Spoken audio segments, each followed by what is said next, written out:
fists together. I am somebody. I may be poor, but I am somebody.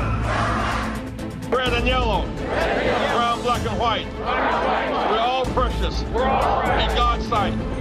Everybody is somebody. Stop the violence. Save the children. Stop bullying. Save the children. Hold your head high. Stick your chest out. You can make it. Keep hope alive. Keep hope alive. Keep hope alive. Hi, I'm Dr. Sonia Whitaker, National Education Policy Director for Push for Excellence. And on behalf of the Rainbow Push Coalition, we'd like to thank you so much for giving of your gift of time and joining us here on our Saturday morning forum.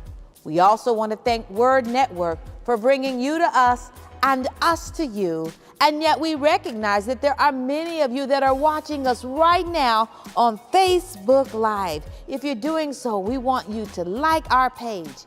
And for the many of you who also choose to watch us on YouTube Live, we'd also like to ask that you subscribe to our page so that you can gain immediate access to all of the content we have in store for you.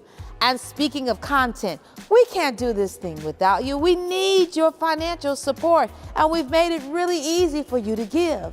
In fact, you can give using one of three different options. You can simply take your cell phone and hold it to the QR code before you right now and give right on the spot. And if you prefer, you can take that same phone and simply text the word PUSH to 41444. Text PUSH to 41444. And if you prefer, you can simply go to our rainbowpush.org website and click on the donate button. Now, what we'd like to do next, we'd like to dedicate this broadcast to Mr. Frank Watkins, whose memorial service is being held today from 12 o'clock to 1 o'clock p.m. Central Standard Time. Now, whatever you do, don't touch that dial. We'll be right back, and the push is on. We're celebrating the legend himself, that prophetic icon, the Reverend Jesse Jackson, the game-changing gospel giant and prophetic witness. Happy birthday. How can we celebrate this in a way that truly reflects appreciation for the man, the mission, the message, Reverend Jesse Jackson Sr.? I want to invite you to help us bring to pass a vision that was given to him by the late Reverend Dr. Martin Luther King Jr. Dr. King had a dream of 1,000 churches connected.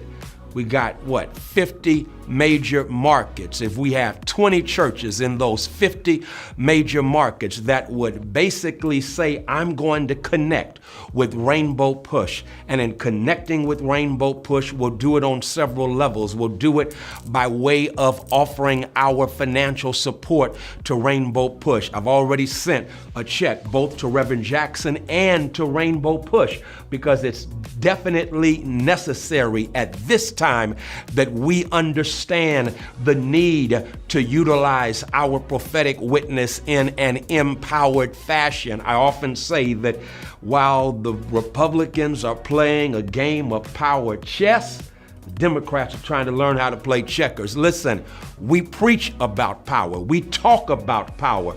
The question is, are we going to wield power? Reverend Jackson says we can wield power with 1,000 churches around this country connected in investing in Rainbow Push, but also not only must we invest in Rainbow Push, I hope you join me and will contribute at least $1,000. I've done more than that, but you can do what God has blessed you to do. And then not only that, I want to encourage you, as Reverend Jackson is talking about, we need, just as we have Sunday school classes, we've got to have social justice classes and teach what it means to unite or reunite in holy wedlock what never should have been divorced, Jesus and justice. That's what 1,000 churches connected can do. Imagine 1,000 churches throughout this country connected, wielding power. Watch this, as one, but at the same time doing doing all we can to make a difference in our respective areas, being fed, watch this, information as well as inspiration from Rainbow Push as a family and Reverend Jesse Jackson as our fearless leader. So I hope that you'll join me. Join 1,000 Churches Connected. That's a real good way to say happy birthday, Reverend Jackson. God bless you. Keep hope alive. Good morning and welcome to Spotlight in Education. We want to talk with you today about politics and education. And I was telling Reverend Wilson earlier today that I'm an educator, I'm a practitioner, and I must admit, when I went into education, a part of the reason why I went into it is because I didn't want to have anything to do with politics. Really? Absolutely. Oh, wow. And yet it could just be me, Reverend Jeanette, but it seems as if politics have made their way in education. Would you agree with that? It's always been there. I don't know how, you can't get funding without politics because the legislatures, state legislatures, have to determine what education they will provide to students who live in the various states across the country, how much they will spend per student for elementary, high school education, and even how they're going to fund college students in their state, you know, public colleges like University of Illinois, University of Tennessee. So education is a state right, not a constitutional right. And although we think everybody has a right to a public education, well, it's determined by state legislatures, so it's political. Absolutely. And so, Reverend Jeanette, can we talk about some examples, some concrete examples of the type of ways that we believe that education, politics has made its way into the field of education? Well, first of all, the funding formula. Okay. Every school district has a different funding formula for schools within that district. So are we going to fund it by property taxes? That's a legislative decision. Or are we going to fund it based on some more equitable way, like we've changed in Illinois? So it's the funding of public schools. How are they funded? Secondly, the federal government has to decide what are they going to do about poor children, how much money they will allocate per student who is designated or defined as living at or below poverty. So that's political because now you got the state reps and Congress determining how much they're going to appropriate to school systems. Absolutely, absolutely. And then the other political issues, who is in control of the educational institution? Is it the mayor, school boards? They're elected in most instances. Some are appointed. Who controls the decisions about the books? That's what you want to talk about, the books. Exactly. Curriculum, who controls the mind? You know, there are so many quotes out there about the extent to which one is able to control the minds relevant to the types of curriculum that students are exposed to. And I can say that as a practitioner, one of the biggest ways that I began to see politics in education is centered around this conversation about what can and cannot be taught in America's schools. And what books can or cannot be distributed to students or required reading for students. So I know parents think, well, I decide what my child reads. No, you don't. Right. There's a politician somewhere in your state government, a group of them that are deciding on curriculum. They decide on the books that are authorized. I remember when, back in the horse and buggy days, when I went to school, you couldn't read certain of Chaucer's Canterbury Tales.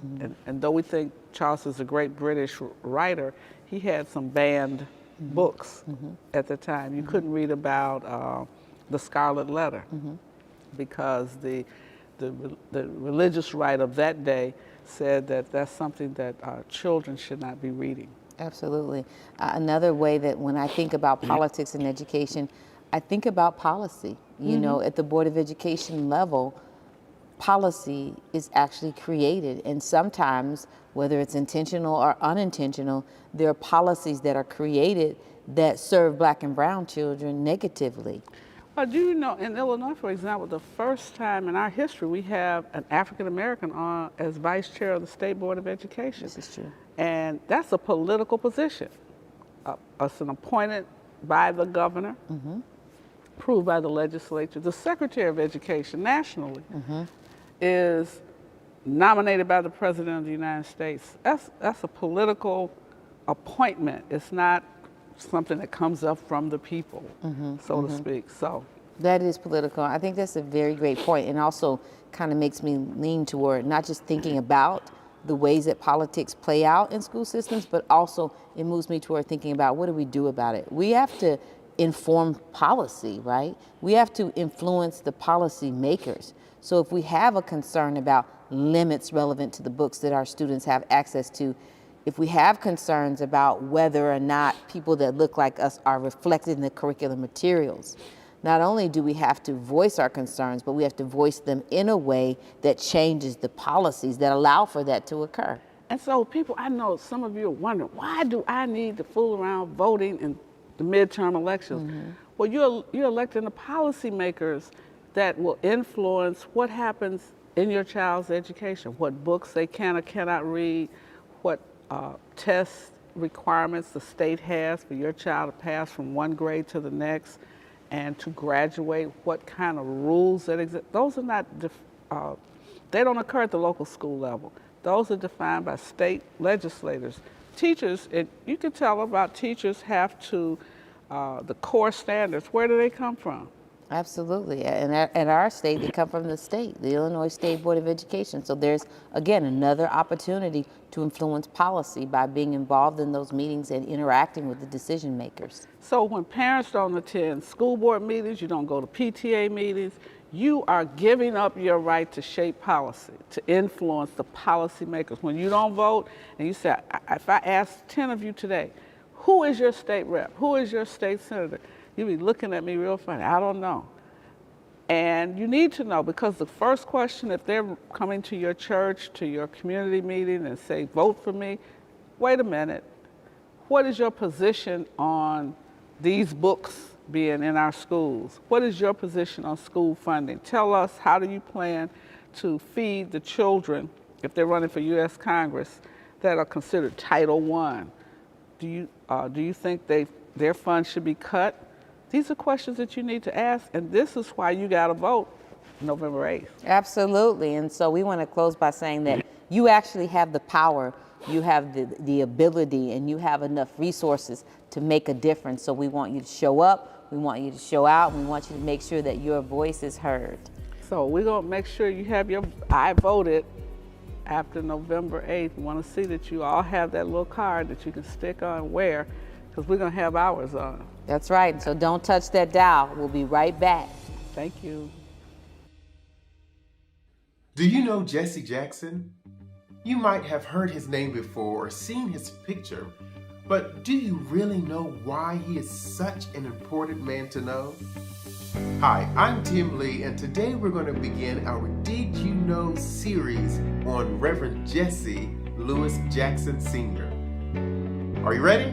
Okay.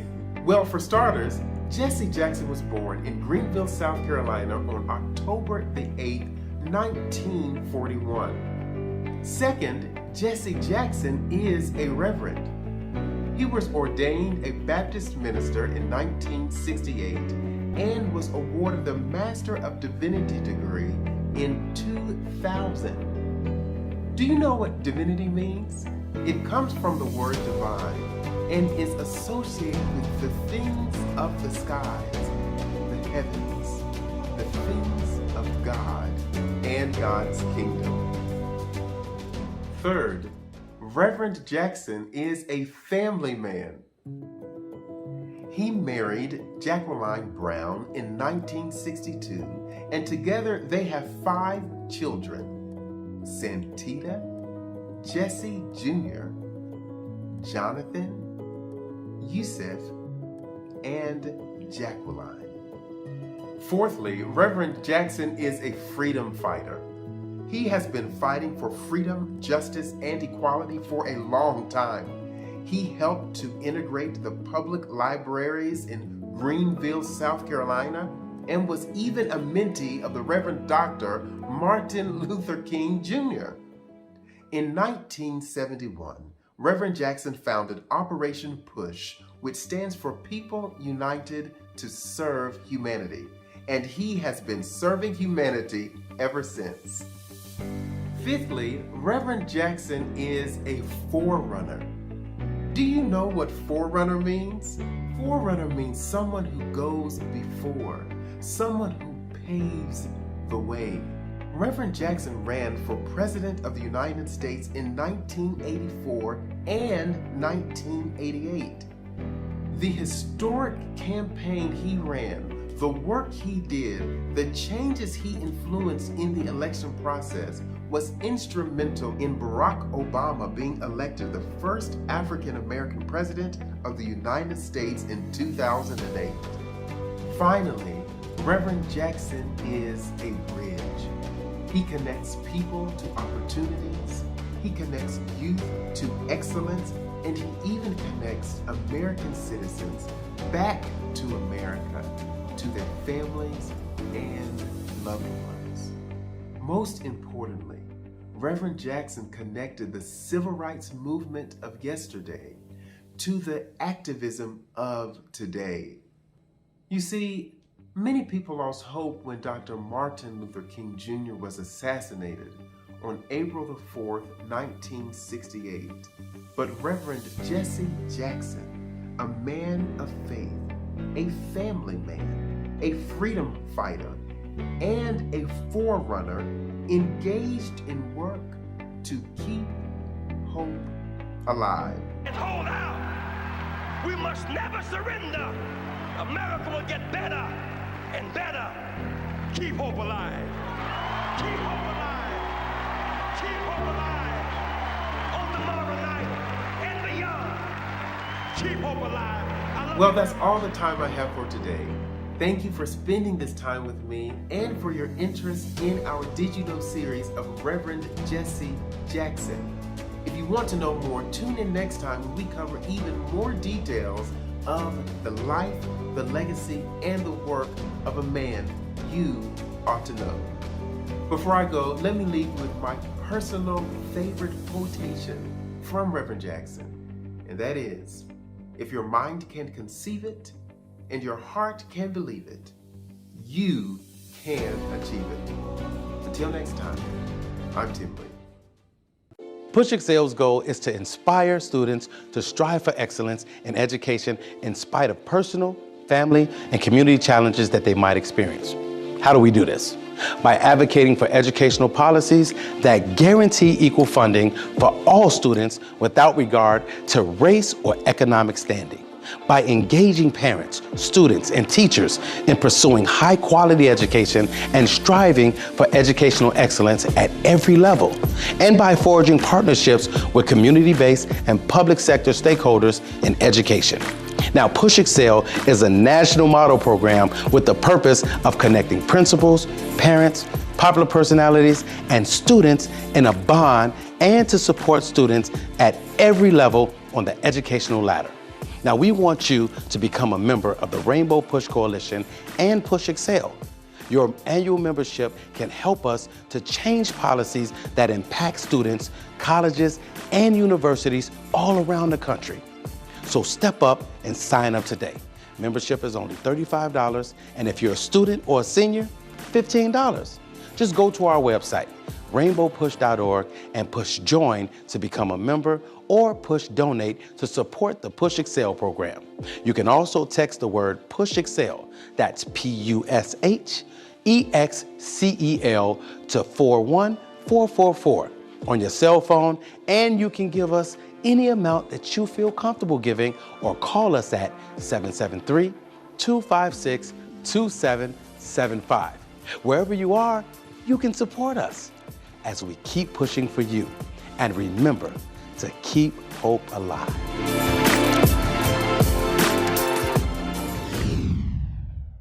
Well, welcome back. We want to talk to you a little bit about why these midterm elections this year, what's so important about the midterm elections. I'm here with Bishop Tavis Grant, who is our acting National Executive Director, and we want to share with you some real reasons why you and I must vote this midterm like we've never voted before. You got to get everybody in your family, your friends, everybody. So Bishop, you just participated in a motorcade, and people call me and say, I saw it on Push, but I didn't see it in the news. Well, it's a real motorcade, and it's going around the country. It's going around the country, 14 states and 25 cities. It ends up in Jacksonville, Florida. And it was an amazing partnership with NNPA, League of Women Voters. National Newspaper Publishers Association. League of Women Voters, Black Voters Matter, Transformative Justice Coalition with Barbara Arnwine and Darrell Jones, and of course Rainbow Push Coalition. And it was really designed to do several things, bring about a sense of voter engagement, voter empowerment, and then voter mobilization in very key, critical communities across Middle America, where this election in the midterms is going to make a big difference. You know, we have nearly 18 million returning citizens, former, those who have been formerly incarcerated and have had their records expunged and served their time, and have no idea that they're eligible to vote. We have 55 million people who are not registered to vote. 10 million are African American. There are many who are, provocateurs of this movement, who don't mind you voting, just your vote doesn't count. Those are things designed to discourage it. For example, in Georgia, they passed some laws saying that if you stand in line and you get tired, I can't give you a seat, I can't give you water. Can't give you no assistance. No assistance. And so you have elderly people, people that are not elderly, but they have disabilities, medical conditions or disabilities, cannot get assistance. That is voter suppression. Those are tactics designed to decrease the vote. Or they'll say, your mail-in ballot, well, you got to mail it in by this certain date, and it has to be postmarked a certain way. They come up with all kind of rules to keep from counting your vote. Just any number of changes that state legislatures, particularly in some southern states, and now increasingly more in the Midwest, they just passing laws to hold down, suppress, hold down the turnout, the vote. If we turn out record numbers, they try to suppress the counts, say that these ballots were not properly secured, were not properly maintained, or the electronic machines are not working properly. They come up with all kinds of rules to keep our votes from counting. So that's one of the reasons for the tour, right? Absolutely, and our work here at Rainbow is centered around voter education, voter mobilization, and voter engagement. And it's important for our audience to know the significance of midterms. So as it relates to, in many states, Supreme Court justices are up, appellate judges are up, circuit court judges are up, state Secretary of State candidates are up. I mean, they are methodically going after the fundamental tenets of democracy. And this election is not just about preserving democracy, it's about protecting it as well. You can ask your state board or your city or county board of elections who's running for U.S. Senate in your state, wherever you are. And then you go down to House of Representatives. Yeah, and there's some state races, attorney generals, state races, and governors. Yeah, that attorney general is a big one. A very big one, because they are charged with looking after the Commonwealth. And you want to have the right person that's litigating these cases on behalf of the Commonwealth. And while we cannot tell you who to vote for, we can tell you what to vote about. The economy is a big deal. Well, tell them about Attorney General in Minneapolis, Minnesota, made a big difference in that case that you went up to Keith Minnesota. Ellison is a template for grassroots, bottom-up, street organizing, community organizing, went to Congress, now the Attorney General for Minnesota. Had it not been for him, the outcomes as it relates to George Floyd would have been very different. Would have been very different. And so attorney generals are significant to protecting the Commonwealth in ways we as African Americans and communities of color often don't see unless you have a person of color or a person who has those sensitivities and sensibilities as it relates to how the law applies to everyday So wherever individuals. you are, somebody's running for Attorney General in your state, and you want to know that person. You want to know what kind of character that person has, what kind of background they've had in terms of fairness and justice. Then you talked about Secretary of State. Why is that so important? Well, The State Secretary of State. Well, the State Secretary of State is the one that is charged constitutionally to sanction elections. Yeah, that's a powerful office. And so how votes are counted, who gets to count the votes, who ratifies, who signs off on it being a free and fair election, that is, now we're understanding both states' rights and federal law because voting is a state's right. And that individual is the key person. It's not your judge, it's not your councilman, it's not your U.S. senator. It is that Secretary of State that validates the election, validates the ballots, and therefore determines that this election was in line with the state law. Plus, the Secretary of State governs all your traffic situations. So you're gonna be impacted by Secretary of State because that's your driver's license.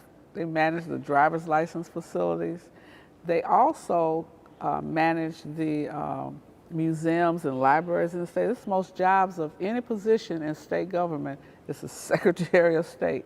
They got real jobs. They have the driver's license facilities, and they are the people that manage all of your... Many of them have a law enforcement component as well. Yeah, and then they manage the registration for various things like lawyers, you got the ARDC, but a lot of these regulations are managed by the Secretary of State's office. That's a very powerful position and tend to be electing, just ordinary people get elected to that office in states, and half the people don't even know who that person is. Until there's an issue. He said, well, the Secretary of State did it. Okay. So who else are we voting for? What other positions? Well, I mean, in a number of states, we do have state representatives and state senators that are up. Yeah. And we have some phenomenal congressional races out there. And of course, you mentioned Senate races.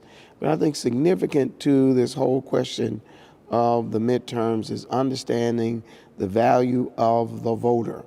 The voter is the most significant person as it relates to this process because you have some self-determination on who is able to go in and draft legislation, come up with public policy, and implement regulation. And those are critical to everyday lives, everyday people knowing that it's not the politics that drives democracy, it's the people. And you have to know, these are real people who have really good jobs that you pay for, and you tend to say, well, I'm not going to vote. Well, you're paying for somebody you refuse to even put in office. How do they represent you? You don't even think about the Secretary of State, the sheriff of a county. Every county has a sheriff. They're running for re-election. Sheriff manages all your jails, manages a lot of other, they have outside of your major cities, the sheriff's police. They have a healthcare component. They have healthcare. I mean, they're doing a lot of stuff. You need to know who that person is. You need to be familiar with that name and watch what kind of behavior they have. The other thing is these judges. We just keep saying, I'm too tired. I don't want to vote for the judges. Well, you're going to see a judge before you see anybody else. You're going to see a judge and either one of those county deputy sheriffs. That's why you need to know who the sheriff is. Indeed. And the judiciary is so important, fundamentally important because they drive a lot of what happens in communities as it relates to sentencing, as it relates to fines, as it relates to adjudicating day-to-day issues that the citizen goes in before a judge and has no clue who the judge is except for not knowing whether or not you in fact voted for them. Well, judges determine paternity, They determine child support. Those of you who've ever had to pay child support, you went before a judge and they made a ruling about the amount of money and who pays and who has custody. That's a judge. You have judges that decide probate matters when somebody dies in the family, leaves property. Civil litigations? The civil You're going to go before a judge when somebody tries to garnish your check or foreclose on your apartment or house. Judges. You need to know who these judges sitting in the law division, chancery division, whether they're sitting in the criminal court, traffic court. You're going to go to court with a judge sitting in traffic court. So you need to know what kind of demeanor these people have. You might want to start court watching after a while. And then you got the criminal division. All of these divisions, juvenile court, we are all going to see a judge or more than one judge. So therefore, we need to take the time, ask the bar associations to give you a ranking of who they recommend. There's a black bar in every state. There's a Chicago bar, like for city of Chicago. Every city has a bar association. They evaluate judges. You want to vote for the judges. They're always at the end of the ballot while you've gotten tired of reading. Metropolitan, the water reclamation district. We know water is important. We need people on that. In Chicago, it's Metropolitan Water Reclamation. Those are commissioners. You got county commissioners that run for office. Every one of these people are paid by us to represent us. Well, don't they have a state treasurer running? Well, yeah, the state treasurer is running. I mean, and I would encourage our viewers, go to your state's website, Board of Elections, and you will get the list of all of those. And just don't take for granted that, everyone that is bringing you information and literature on the election is thoroughly informing you on the ballot. But you can go to your Board of Election and all of those candidates are there, and then take the time to do some research and find out who is who so you can know who is best for you. So we think the midterms are, I think they're most important election season. And this midterm is really critical because there's so many people that are trying to take it away from us. They are trying to say, if I don't win, then the votes weren't counted properly. And that's what we had in this last presidential election. Had a president who said, it's not accurate. I didn't lose. And even though the votes were clear, it was an overwhelming loss. And so when people try to deny the truth and take the election, you and I have to vote even more. Absolutely, and you must be involved. Democracy at its best is when it has the full participation of the citizens in which it must represent and protect. And that is how Reverend Jackson would say we would achieve a more perfect union. And so if you want to help us keep hope alive, I know you wonder, what does PUSH do? We are fighting for a constitutional right to vote. How do you get that? We have to go state by state, legislature by legislator, and we have to look at our federal elected officials so that we can push them for a constitutional right to vote. D.C. should be a state. We added states all around. We added Alaska and Hawaii, and D.C., the heart blood of America, is not a state. Well, and that, a constitutional right to vote, D.C. statehood, $15 wage, all of these are things that are on the canvas of voting. But this time around, if you're concerned about the economy, you're concerned about inflation, you're concerned about reproductive health care, you're concerned about immigration, you're concerned about foreign affairs, and education. You're concerned about education. All of those items are on the ballot November 8th. And the only way we can change and make change is vote. So you got to vote about it. Register. In some states, you can register the same day you vote if you haven't already registered. Make sure that everyone you know, and that you especially, and you especially, and you especially, go out and vote. In this stormy season of violent campaign rhetoric, we're called to be steady in the face of the whirlwind. There's a tug of war for America's soul. we have a clear choice. Take down walls of separation, build bridges of hope and unity. Love must trump ignorance and fear and hatred and violence. Our vote is our voice. Let's march the polls together, keep them alive. Let nothing break your spirit, never surrender. Vote, vote, vote, vote, and keep hope alive.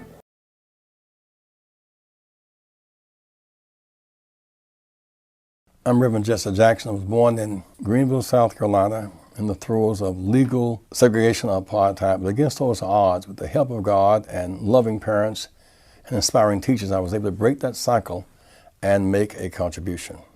Can I be admitted? No, sir, you cannot be admitted. Why? I am not going to serve you. Because of my race? I'm not going to serve you. Dr. Martin Luther King Jr. appoints Reverend Jackson in 1966 to head Chicago's Operation Breadbasket, Southern Christian Leadership Council's self-help economic uplift program. In August of 1967, Dr. King appoints Reverend Jackson National Director of Operation Breadbasket, which negotiates hundreds of jobs and millions of dollars for African American neighborhoods across the country. I was a little boy who grew up in a community where black children could not go to the public schools. And lawyers came into our community and made them open up the public schools, and I thought that was going to be the end of the struggle. And what I learned quickly is that it was just the beginning of the struggle. A few years later, Dr. King was assassinated, and it was challenging to navigate all the ways you could be made to feel not as good as other people, not as smart as other people. And it was in the middle of that struggle that I began listening to you. And you gave these speeches, and you would ask people to repeat after you, and then you would say, I am somebody. And I remember watching the TV and saying over and over again, I am somebody. I am black, beautiful, proud. I must be respected. I must be protected. I am somebody. Right on. Just what is Operation Push? Well, Operation Push is a civil economics organization. It's a religious organization with an economic mission. And we believe that the black church is the political and spiritual salvation of our people. And it is to that extent that we challenge churches and churchmen to get involved. My father has learned to take the broken pieces of life, the shredded pieces, the discarded pieces, and come up with something beautiful. He is a minister first. Many people see him as a politician first. Following in Jesus' tradition, that's what my father has done. Cast light into dark places to set the captive free.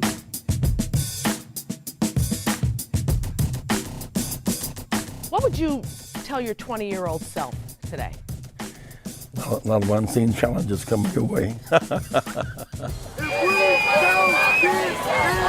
Civil rights icon Jesse Jackson led hundreds of people through north central Phoenix on a march for voting rights. He's one of my heroes. I'm gonna let it shine. Phoenix police said Jackson and the Reverend William Barber were among the more than 30 people arrested for refusing to leave the office complex. We're about 7 miles down in today's march, still about 2 more to go. Marchers are ending the day in North Austin, and they'll be back out tomorrow morning at 7 a.m. for that final leg to the Capitol. There was a very special guest out here today. Well-known civil rights leader, Reverend Jesse Jackson, marched with the group for a short time. We spoke with him about why he wanted to be here and his message for Congress. Voting is our free speech and democracy. We must protect the right to vote. Pass the Voting Rights Act, federal protection. It can no longer be a state's right, it must be a national right. Everybody. Jackson was in Toledo today near the GM plant where 8 workers have filed a lawsuit saying they were targets of racial harassment and intimidation. We told you last week about reports of nooses left hanging in the plant, along with white supremacy messages. Jackson described those behind those acts as cowards. There's an ominous cloud of poison in America today. The GM. And UAW. Have a burden. On earth. The cancer. That's eating away. At the heart. Of the organization. This here is some video that we shot of Reverend Dr. Barber, but also Reverend Jesse Jackson Sr., Reverend Liz Theo Harris, Reverend Frederick Douglass Haynes III, them being arrested. They really wanted with this campaign to dramatize exactly what is going on in the nation's capital and trying to put the pressure on Congress to do more, to step up. Mold, mice, and a lack of proper management. That's what residents at a low-income housing complex on the south side say they are enduring. It's a story we first brought you last week. Now Reverend Jesse Jackson is demanding answers from the New York-based management company. Action today. No one. We put out. What we put out? This area. Alderman. State rep. State senator. Mayor. County commissioner. Every level of government. Come to our rescue. You must not be afraid. We will not be afraid. Help is on the way. Help is on the way. Hope is alive. Hope is alive. We found certain patterns that we found to be quite disturbing. Reverend Jesse Jackson and representatives from the U.S. Department of Housing and Urban Development talked about progress between New York's Capital Realty Group, managers of hundreds of low-income housing units here. Rainbow Push Coalition saying the company promised to make all repairs that some neighbors say have lingered for 2 decades. How can I describe Reverend Jackson? In some ways he's my father, in some ways he's my brother. So he's been, in some ways, in a real sense, he's been my savior. He saved my life some 50 years ago. But let me just say on this matter of Concordia. Concordia is just the first mite in the apple. But there are many more mites to come. And I believe in Marshall Fudge, I believe in our mayor, and I certainly believe in the inspirational leadership of our leader, Reverend Jesse Louis Jackson. America's future, the Reverend Jesse Louis Jackson. The manager of Walter Mondale's campaign called him out and he said, tomorrow night's speech is very important to the Democratic Party. Can you kind of give me an idea of the direction that you're going to go? And he said, tomorrow night you will either be a chimp, a chump, or a champ, but you won't know until tomorrow night. I remember 1988. I just remember Run, Jesse, Run. We were just cheering and chanting, and the impact of him, of seeing him at the DNC. He was telling people, regardless of color, if they're really being poor, ignored by their government, or have been marginalized by a political and economic system that really doesn't care about them, that you should be supporting him. We had what money could never buy in a campaign. We had passion. Jesse Jackson, you see me on TV, but you don't know the me that makes me me. You talked about not being able to do the stuff folk take for granted. And the young guys who didn't want to talk, didn't want to hear, they started crying. Because he was able to convince them, I do really understand. You think you got a bad record? What my name is, where it came from, what my background is. You see, I was born to a teenage mother who was born to a teenage mother. I understand. I know abandonment and people being mean to you and saying you're nothing and nobody and can never be anything. I understand. I understand when nobody knows your name.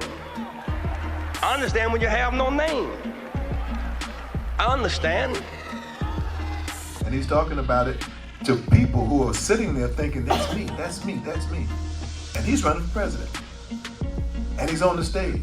And the message he sent that was more than just subliminal, it was this reality that said, you know what? I can do that.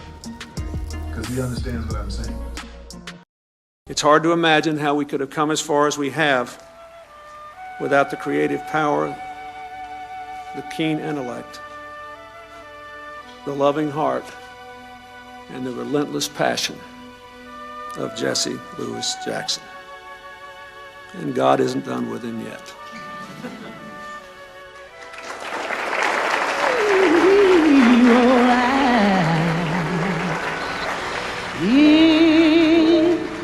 In you,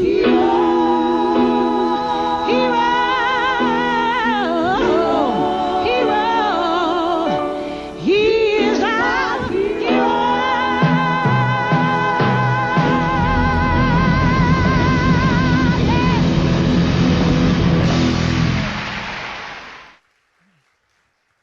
No, it's incredible to watch those videos of Reverend Jackson in his youth and even now, and I was struck by all of the current video and how you know it was current. Everyone was wearing masks.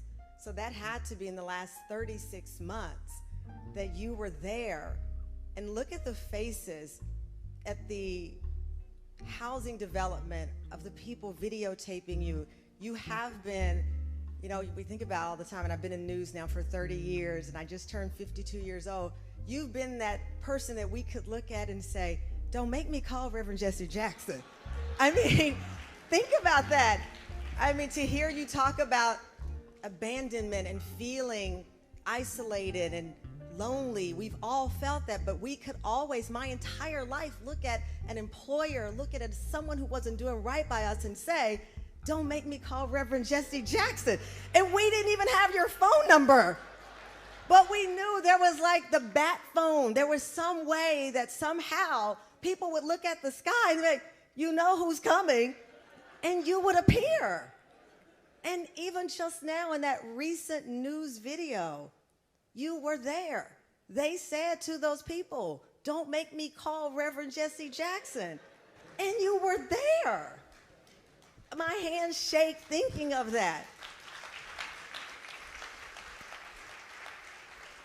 I moved to Chicago in 1997, and you look back at your career and your life and all of these things that life brings to us, and I remember like it was yesterday. The first time I saw you in person, I called my mama, and I'm from Texas, Luling, so we say mama. I called my mama, and this is when cell phones were as big as this, and I'm stooping down behind the little Fox 32 news van, and I remember her saying, did you see him? Did you see him? It was like when you hear in the Bible, did you see him? Did you get a chance to touch him? And I did.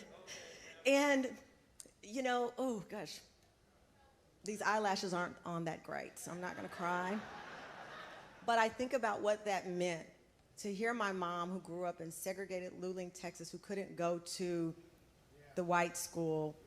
My grandfather, born in 1901, a sharecropper who could not read, but I make my living with words, that he couldn't read, and that my mom asked, did you see him? And I felt, when I look back at it, I remember thinking, well, yeah, what do you mean? Because to me, I'd seen you my whole life. So seeing you in person, but I saw you my whole life. And we think about Reverend Jackson celebrating 81 years of life, but 60 years of service. You've given us your life, 60 years.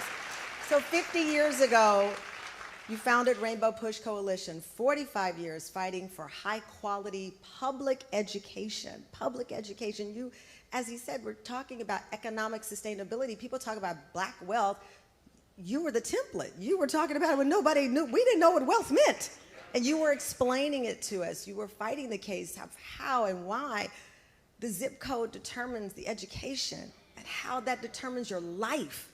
And you've been sounding the alarm of this crisis in education. So for Reverend Jackson's birthday, there's a renewed commitment for our friends to invest time, talent, treasury in the movement for change. So there's a goal now that's been set of 8,000 new members. And for the opportunity to support by giving, because we know when we talk about economic sustainability, that means money. That's why I have on money green, because it means money. And that's just real talk. We can pretend, but that's a fact. And so there is a QR code floating around on this screen right now, and if you can scan this code, it will take you directly to the donation page. And this is a celebration of greatness, but greatness does not happen without investment. And Reverend Jackson has invested in us and our ability to be unapologetically Black, our ability to be unapologetic about who we are. And so we are owed that investment back into our future, because at the end of the day, I have this talk show and I love it, but I would love nothing more than to see another young Black girl who was able to dream because she saw it, and you told us we see it, we believe it, we can be it. And I can retire and she can replace me and say, look at where I am, because it's all connected, and you are the fiber of our blanket, and you have wrapped us and kept us safe and warm. And as I said, you were the one that we could always call, and they knew you would answer us. So thank you again. Thank you all for your donations. Please look for the Q code, because the fight is not over. It continues right now. Thank you. You know, this is an incredible moment. This very week in 1968, two amazing African Americans took the stage in Mexico after winning the Olympic gold medals and made a statement as it relates to liberation and the emancipation and raising the voice of not just African Americans, but people of color all over the world. Tommy Smith and John Carlos raised their fists on the stage that day to make sure that the voices and the visible vigilance of a people determined to be free would be seen on that stage. And that work goes on. You know, Reverend Jackson reminds us that the movement doesn't start top down, it starts bottom up. And that's why we stood with the Glenwood Cougars here in the state of Illinois, a football program where an outstanding athlete, Tremaine Gandy, made a statement that he could not only just be excellent on the field, but could be excellent in the classroom. And we're glad to report to you that that program was reinstated because of the work and the vigilance and discipline and diligence of Reverend Jesse Jackson. You know, these are the midterms, and 17 days away from changing America, preserving and protecting democracy. We want you to be supportive, but we want you to be engaged and involved in what we're doing, because the work of Reverend Jesse Jackson centers around making sure that we work for a more perfect union. This past week, we celebrated an amazing time and a mile marker in the life of Reverend Jesse Jackson, his 81st birthday. I want to thank all of our partners, our contributors, our corporate sponsors, our national staff, those local and regional and national who participated in an evening that was filled with fun, laughter, and celebration. Again, Reverend Jesse Jackson, happy birthday, but thank you for making it happen. Listen, as we move from here the November 8th, across America, we are mobilizing, energizing, and educating people to get out to vote. I want to thank Attorney Barbara Arnwine, Attorney Darrell Jones, Cliff Albright, and Latasha Brown. I want to thank Ben Chavis and NNPA. I want to thank Hip Hop Caucus, as well as the League of Women Voters, for an amazing bus tour that literally electrified and ignited communities that are critical to turn out for this election season. I want you to always know we are keeping hope alive. Let's keep it moving. Be sure to join us on our Saturday morning forum on next Saturday. We will continue to bring great content to you. And be sure to like our Facebook page and share when you're watching live. And if you're watching us on YouTube, because that's what you prefer to do, be sure to subscribe to our page so you can continue to get up-to-date information about what is occurring in our organization. We need you. We don't just need your financial support, but we need your hands. We need your participation. So we're asking that you seriously consider joining Rainbow Push, and you can do so by going to our website at rainbowpush.org. Keep hope alive. Push Excel's goal is to inspire students to strive for excellence in education in spite of personal, family, and community challenges that they might experience. How do we do this? by advocating for educational policies that guarantee equal funding for all students without regard to race or economic standing, by engaging parents, students, and teachers in pursuing high-quality education and striving for educational excellence at every level, and by forging partnerships with community-based and public sector stakeholders in education. Now, Push Excel is a national model program with the purpose of connecting principals, parents, popular personalities, and students in a bond and to support students at every level on the educational ladder. Now, we want you to become a member of the Rainbow Push Coalition and Push Excel. Your annual membership can help us to change policies that impact students, colleges, and universities all around the country. So step up and sign up today. Membership is only $35, and if you're a student or a senior, $15. Just go to our website, rainbowpush.org, and push join to become a member or push donate to support the Push Excel program. You can also text the word Push Excel, that's PUSHEXCEL, to 41444 on your cell phone, and you can give us any amount that you feel comfortable giving or call us at 773-256-2775. Wherever you are, you can support us as we keep pushing for you. And remember to keep hope alive.